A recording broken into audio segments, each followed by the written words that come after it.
Pemirsa, terima kasih Anda masih bersama kami di Halo Indonesia. Prihatin dengan persoalan sampah di tanah air yang tidak kunjung usai, mendorong Ernest Christian mendirikan Rekosistem, yaitu layanan usaha pengelola sampah berbasis digital yang memberikan reward digital money kepada penggunanya. Dalam sehari, Rekosistem mampu mengelola 1 ton sampah non-organik dari masyarakat maupun instansi.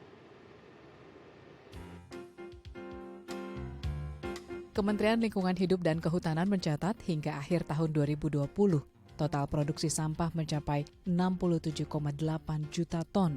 Artinya ada 185.173 ton sampah per hari yang dihasilkan oleh 270 juta penduduk Indonesia yang belum terselesaikan dengan maksimal. Guna mengatasi persoalan tersebut, Rekosistem mengedukasi masyarakat untuk mengubah paradigma perihal pengelolaan sampah yang selama ini dianggap tidak bernilai. Nyatanya jika diolah dengan bijak, sampah bisa menjadi sesuatu yang memiliki nilai ekonomis tinggi. Memanfaatkan aplikasi digital, Rekosistem menawarkan gerakan peduli lingkungan setor sampah dapat reward point yang bisa dikalkulasi menjadi digital money. Syaratnya cukup mendaftarkan diri melalui aplikasi yang sudah tersedia. Total ada 40 jenis sampah non-organik yang bisa disetorkan. Sampah tersebut akan dipilah kembali oleh tim yang bertugas sesuai jenisnya dan kemudian disalurkan kembali kepada mitra daur ulang untuk diolah kembali menggunakan metode matchmaking. Dan untuk membahas lebih lanjut tentang Rekosistem dan bagaimana cara ini mampu memudahkan masyarakat untuk mengolah sampah, kita telah tersambung dengan Ernest Christian Laiman selaku CEO dan co-founder Rekosistem. Selamat pagi, Mas Ernest. Halo, selamat pagi. Selamat pagi, Mas Ernest. Kita lihat kemudian Rekosistem sendiri ini concern begitu terhadap pengolahan sampah. Kalau Mas Ernest boleh menceritakan melihat gambarannya di lapangan, bagaimana kemudian problematika pengolahan sampah memang di tanah air, terlebih lagi ini kan kita di masa pandemi COVID-19, kemudian banyak juga masyarakat yang harus menerapkan PPKM begitu di rumah saja. Nah, apakah ada imbas yang lebih lagi terhadap kedaruratan sampah di tanah air, Mas? Oke, jadi kalau melihat dari kondisi sekarang, yang pertama pastinya tempat memproduksi sampah itu berubah. Yang tadinya lebih menyebar, ada di tempat-tempat umum juga. Sekarang banyak kan ada di rumah. Karena orang-orang kan PPKM dihimbau untuk stay at home, sehingga produksinya ada di sana. Itu pertama dari segi tempat yang berubah. Yang kedua, dari jumlah yang dikelola, itu pun jadi lebih meningkat karena banyaknya packaging ataupun paket-paket kemasan pengiriman yang terjadi karena adanya transaksi yang terjadi secara online atau secara di luar transaksi langsung ya. Jadi mungkin itu dua perubahan yang terjadi saat masa-masa pandemi terkait pengelolaan sampah. Baik, kemudian ini akhirnya Rekosistem sendiri memberikan tawaran layanan begitu ya untuk mengatasi persoalan ini. Nah, bagaimana kemudian masyarakat ini bisa terbantukan melalui Rekosistem? Apa saja begitu yang program-programnya yang bisa diakses untuk juga mereka akhirnya mendapatkan solusi nih terkait dengan permasalahan yang juga sudah tadi Mas Ernest jelaskan? Oke. Jadi melihat adanya kebutuhan dari masyarakat juga untuk bisa mengelola sampahnya bertanggung jawab, adanya peningkatan jumlah sampah yang perlu ditangani. Jadi Rekosistem punya beberapa solusi. Yang pertama sebenarnya sistem yang paling sederhana yaitu setor sampah. Cukup download aplikasinya Rekosistem, masyarakat dapat mengumpulkan sampah-sampah anorganik, khususnya masih di daerah Jakarta ya, wilayah operasional kita, Jakarta, Tangerang, dan sekitarnya, untuk bisa mengirimkan ke collection point Rekosistem atau ke kantor Rekosistem. Nggak perlu dipilah-pilah secara detail, cukup sampah-sampah yang kering atau sampah-sampah daur ulang seperti plastik, kardus, kertas, kaca, karet, logam untuk bisa dikirimkan dalam satu paket ke Rekosistem. Nanti di tempat Rekosistem kita akan melakukan pemilahan lebih lanjut untuk bisa didaur ulang setelahnya. Itu solusi yang pertama. Yang kedua, kita juga menawarkan solusi untuk pengangkutan sampah langsung ke rumah. Karena sekarang banyak kan masyarakat stay at home, produksi sampahnya ada di sana, takut misalkan atau khawatir keluar-keluar, yaitu kita bisa menjemput sampah juga dalam program Repick Up gitu.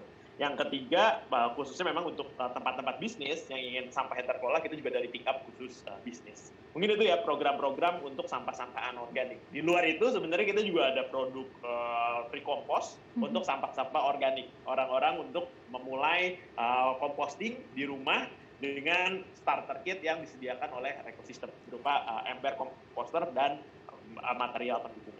Baik, jadi tadi selain memang memberikan solusi bagi masyarakat begitu yang ingin mengolah sampahnya tidak tahu membawa kemana, kemudian bisa melalui ekosistem dan juga ada pembinaan begitu ya, atau misalnya pembelajaran edukasi bagi mereka yang mau belajar mengolah sampahnya di rumah, seperti tadi composting. Nah, Mas Ernest kalau misalnya boleh dijelaskan kembali, bagaimana kemudian syarat bagi mungkin masyarakat saat ini kebanyakan kan memang saat PPKM atau stay at home ini harus mengolah sampahnya dengan baik dan benar di rumah gitu. Selain tadi bisa menyalurkannya melalui ekosistem. Edukasi sedikit seperti apa sih yang mereka harus lakukan untuk memilah-milih sampah dengan baik dan apa sih dampak yang bisa dirasakan jika misalnya masyarakat ini bisa dengan baik, dengan bijak mengolah sampahnya? Oke. Jadi kalau misalkan dilihat sekarang mayoritas sampah itu kan masih berakhir ke TPA gitu, atau kadang bahkan mencemari lingkungan juga. Nah, hal sederhana yang bisa kita lakukan adalah memilah sampah menjadi 3 jenis. Yang pertama sampah-sampah organik yang akhirnya bisa dikompos.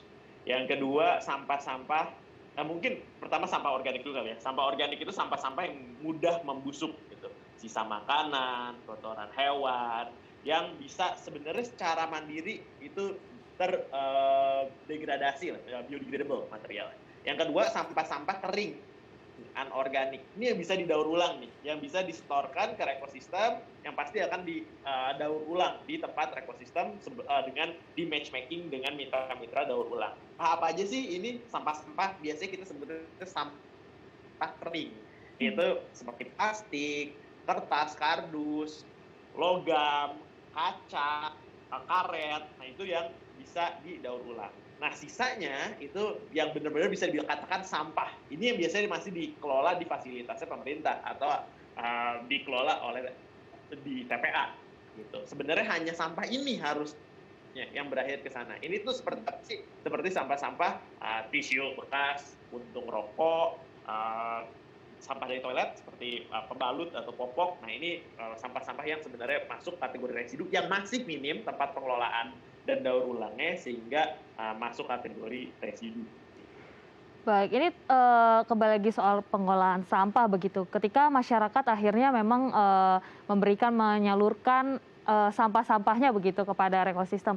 Nah, apa yang kemudian dilakukan ekosistem sendiri terkait dengan limbah-limbah masyarakat yang kemudian sudah disalurkan begitu? Apakah kemudian ada yang menjadikan didaur ulang menjadi produk terbarukan atau seperti apa nih, Mas Ernest?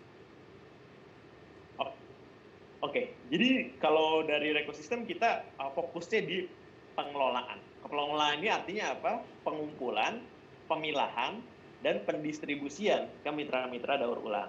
Nah di sini kita yang pertama pertanggungjawabannya adalah untuk ke setiap user ekosistem kita selalu memberikan data dan informasi.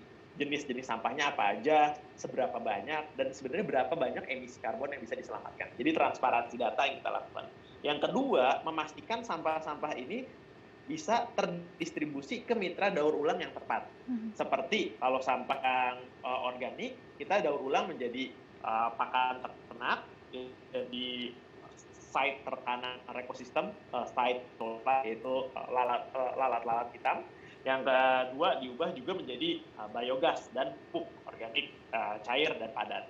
Yang kedua, sampah-sampah kering dari anorganik kita didaur ulang menjadi material daur ulang. Dan kadang kalau yang low value atau high contaminated dengan material lain, kita ubah lagi menjadi karbon, atau kadang co-processing untuk sumber energi terbarukan, atau material untuk bahan pembangunan. Nah itu yang dilakukan oleh ekosistem. Nah sebenarnya residu pun ada rekanan ekosistem yang sekarang bisa mengolah menjadi karbon dengan proses gasifikasi. Itu hasil proses daur ulang di mitra-mitra daur ulang rekanannya ekosistem. Baik, ini kan tadi sudah mungkin dijelaskan secara baik bagaimana kemudian dengan mengolah sampah ini banyak sekali juga manfaat dan juga akhirnya sampah tersebut tidak hanya memenuhi TPU atau TPA begitu ya, tapi memang ini bisa menjadi suatu barang yang lebih bermanfaat, barang yang terbarukan. Nah, terakhir Mas Ernest, apa yang kemudian mau dibagikan kepada masyarakat terkait mungkin sekarang di tengah pandemi mereka harus di rumah mengolah sampahnya seperti apa dan harapannya apa sih dengan pengolahan sampah di tanah air sendiri? Oke, kalau untuk teman-teman yang stay at home di kondisi seperti sekarang, sebenarnya kita bisa memulai hal sederhana, yaitu dengan pemilahan yang tadi dilakukan. Nggak harus pemilahan yang kompleks, oh plastik, kertas, logam, dan sebagainya dipisah masing-masing. Nggak. Yang bisa dimulai dengan cara sederhana yang bisa dikompos, yang basah, itu dipisahkan, yang kering, yang bisa didaur ulang, mungkin bisa berpartisipasi dalam programnya ekosistem, baik setor sampah atau Niki Up, atau bahkan mungkin menyumbangkan ke bank sampah ataupun pengepul di sekitar rumah. Nah, hingga hanya menyisakan sampah residu yang diangkut dengan proses yang rutin dilakukan oleh pengelola RW atau pengelola di kawasan. Dan harapannya sebenarnya di pengelolaan sampah di Indonesia bisa berjalan dengan lebih baik lagi. Lebih baik artinya apa? Kita mungkin bisa mulai dari hal yang pengurangan sampah yang berakhir ke TPA, yang masih bisa memiliki nilai guna, memiliki manfaat, memiliki nilai ekonomis, sebaiknya didaur ulang dibandingkan hanya berakhir ke TPA. Dan itu butuh memang partisipasi dari masyarakat untuk melakukan pemilahan secara sederhana tadi, yang basah, kering, dan residu. Mungkin itu kali ya gampangnya. Basah, Baik, kering, itu dia ya, residu, kita harus bertanggung dikompos, jawab terhadap didaur limbah ulang, ya. baik itu program ekosistem dan Baik, kita harus bertanggung jawab terhadap limbah yang memang kita hasilkan begitu ya, supaya memang bumi ini semakin ringan begitu, Mbak Dia. Baik, Mas Ernest, terima kasih sudah hadir bersama kami di Halo Indonesia. Selamat kembali beraktivitas dan sehat selalu. Ya pemirsa, usai jeda kita akan menghadirkan informasi menarik dan inspiratif lainnya. Tetap bersama kami di Halo Indonesia.